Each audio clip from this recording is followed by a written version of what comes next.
What's up, guys? Travis from Teamyts here, and I'm going to be doing an update on the Infernity deck. And I've been doing some research on it, so I figured I'd share some of the research that I've compiled about it and what I've put together so far for it. So I'm going to get right into this here, and I'll cover the extra deck after I do the main deck. So anyway, one thing I have noticed about the Infernity deck nowadays is it's more focused on control, whereas it's not as explosive due to the fact that this meta you really need to control, and because if you fail your explosion you lose, so you really got to go for more control now, and that's what this is basically going with. So it's not too many big changes, but there's some. So anyway, 3 Arcfiend. You got to play 3 Arcfiend in the deck because it's the Searcher. And, you know, since you're top decking, you can easily top deck him and do stupid plays. And he's also an 1800 beater. 3 Necromancer. You got to go 3 Necromancer to help abuse Arcfiend and set up plays with him. 2 Mirage. Mirage is good. He's like an extra launcher. And he's easily abused with cards like Leviair and Stygian Street Patrol to start off a special summon chain. So you don't waste your normal summon, and then you can just make easy 8 stars. The change now is you run 2 Avenger and no Beetles, because Mistworm is like your only level 9 that's actually worth playing right now. And compared to Trishula, Mistworm is nothing.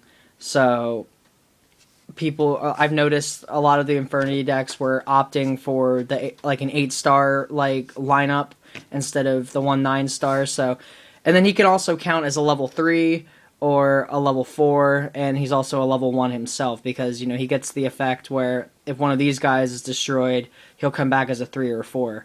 So that's your Infernity engine. So you run 3, 6, 7, 8, 9, 10 Infernity monsters in here. All right.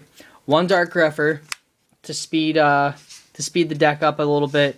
He also ditches cards out of your hand and helps you get cards from your graveyard or from your deck to the graveyard. So he's really good at 1. Some people play 2. I think 1's best, just because it can be cloggy, you know, and he might not have a target, so he might just be useless in your hand. 1 Stygian Street Patrol.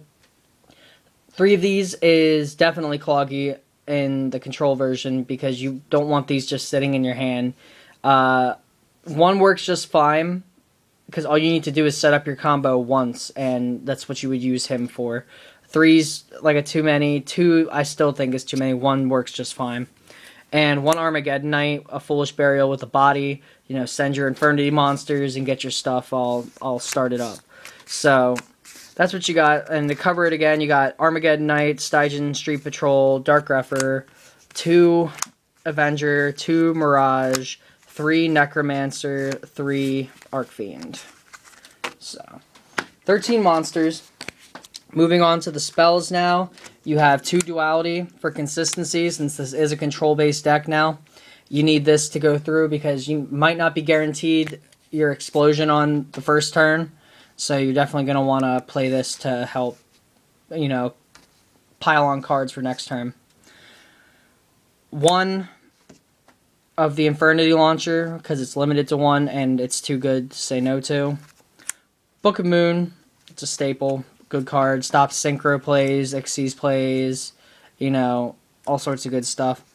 Foolish, just because it's foolish in this deck. You gotta drop out your monsters like Avenger and stuff, so you don't draw into them, and then so you can get your combos with Mirage and Launcher.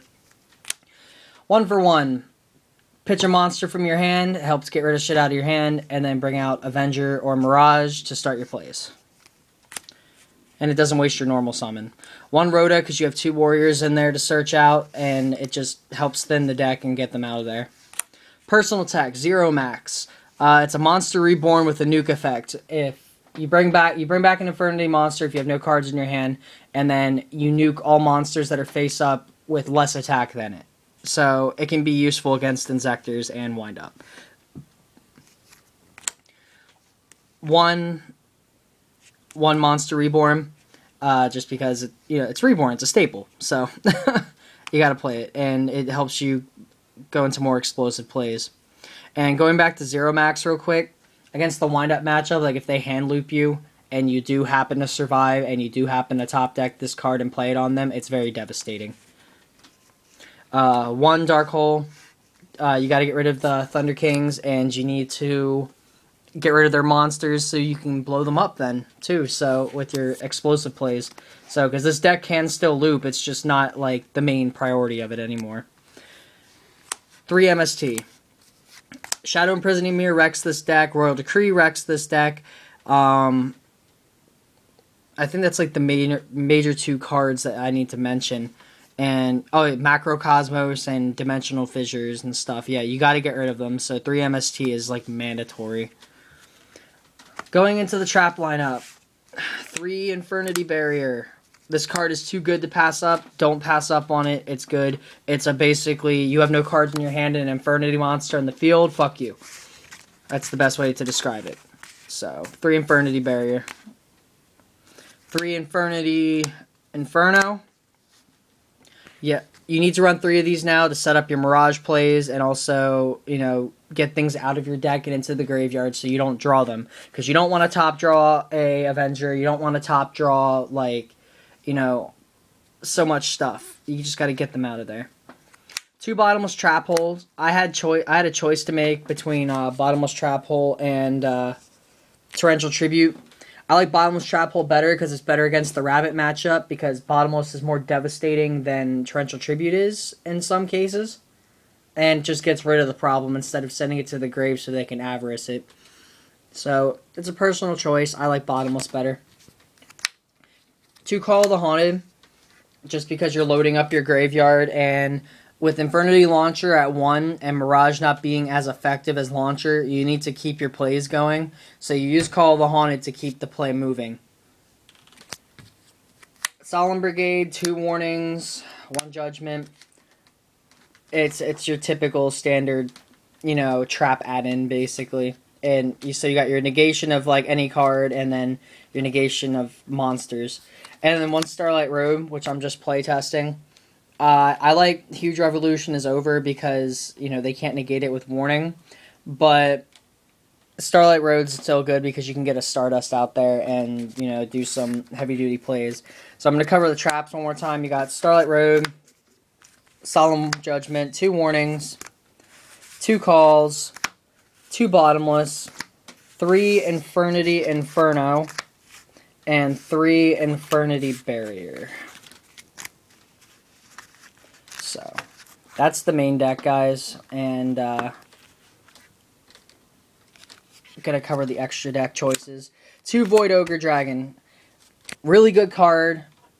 I wouldn't run 3 because you're limited to so much space in your extra deck. You gotta, you gotta make better choices. So, 2 is plenty to get the job done. His effect is broken. He can negate a spell or a trap once per turn. And he's a 3,000, so it doesn't matter which position you put him in, he's nasty nonetheless. Whoop. Sorry about that, YouTube. My hands kind of slipped on the camera. 2 100 Eyes Dragons. And the reason they're in here is just to keep your combo going. He can copy any Infernity effect. Usually you would use him on Mirage or Necromancer and get its effect. 1 Doom Dragon, he's just too good to pass up on. 1 Dark End Dragon, he helps clear the field if there's any monsters left over and you didn't Dark Hole or whatever. Stardust, because of Starlight Road, and Stardust is still a good card. Black Rose Dragon, he's just a filler right now. You really don't make 7s that easily in here. He's going to be a Scrap Dragon when I get the Scrap Dragon. I just have to pick one up this weekend at locals. 1 Brio. You can't make 6s that easily either, but Brio's still good if you can take their tuner and use it against them, or even their monster and make it. And you can still make it with like Cataster and the 1-star guy, or Stygian Sergeants and the 1-star guy. And here he is, Stygian Sargents. What I've noticed too is this card is usually on the board whenever I game somebody easily, because you just attack over their monster, he gains 800, so he goes up to 3,000, attacks again, and he can just keep going. He's really good.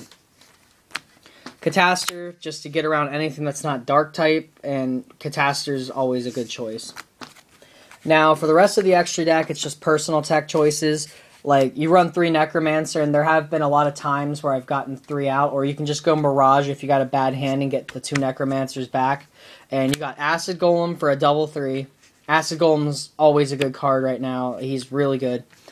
Leviair, obviously, to keep your plays going, because you gotta keep the loop going somehow. And he gets Mirage back from out of play. Zenmaines as your straight-up defense. Zenmaines is ungodly good. That's why he's like a $140 card right now. And another personal attack choice, if you decide to play Beetles, you can go Highlander, because I did play... There are some people still playing like Synchro variants, such as like Yusei Turbo, that can make Quasar like stupid easy. And this will just tell them to go fuck themselves. So, that's the deck, guys. I hope you enjoyed it, and I hope the information helped out a little bit. Leave me some comments down below. Like the video, rate it. Subscribe to our channel if you're not a part yet. I do all kinds of deck profiles and stuff. We're going to be getting some duel videos going here soon.